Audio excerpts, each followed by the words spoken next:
The thing isn't really this presentation.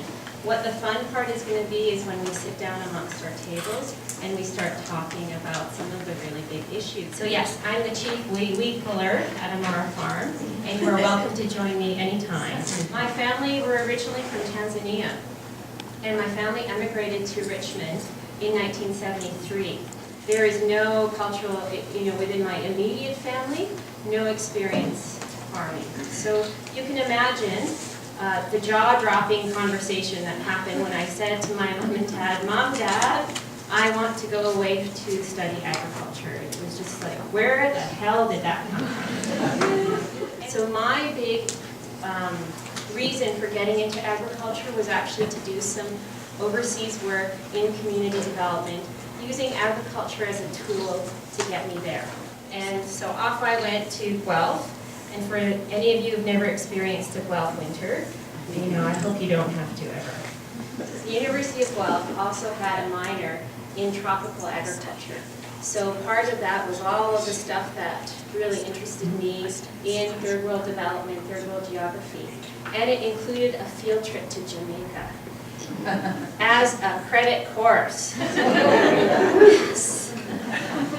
And my children are very grateful for that course, because on that course I met my husband.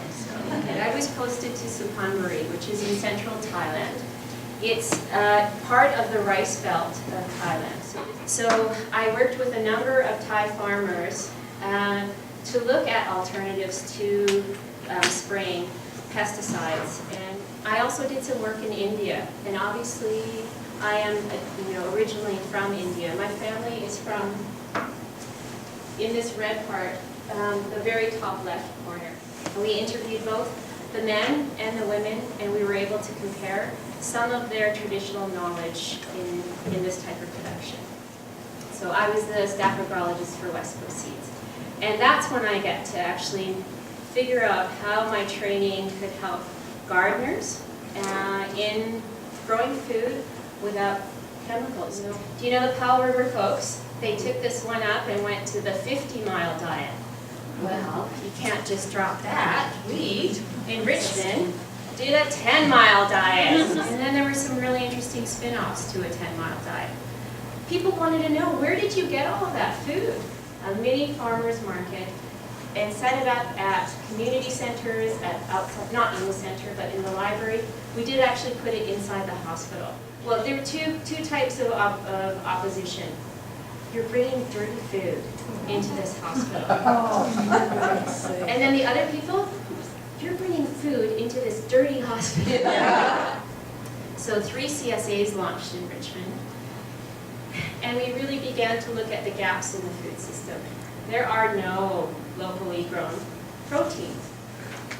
The focus is now on growing food for my family and for my community, and trying to, really get dialed in on doing that well. So, and now time for more questions. We're going to be taking a break, but does anyone have any questions?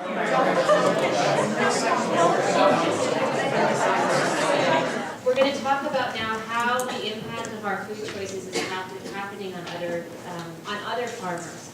And the reason I put this up here is I think I'm probably I'm talking to the converted, really, aren't I, over here? I think many of you know what the issues are.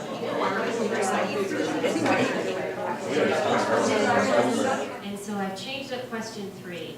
I know apparently this is Comox Valley, and it's not just the Comox Valley. You come up with the ideas, and then, yes, somebody's going to do that. Land reform and getting land into the hands of people who want to farm. Wild foods. Some of the foods, the free foods that people maybe not recognize as a food. Maybe you, as a table, agree to look at one of the projects and what is needed to get that project going. And by the end of it, I would like to have, maybe it's your game, I'm going to do this. And even if it's, I'm going to take so-and-so out for coffee to learn more about. Absolutely. So in action.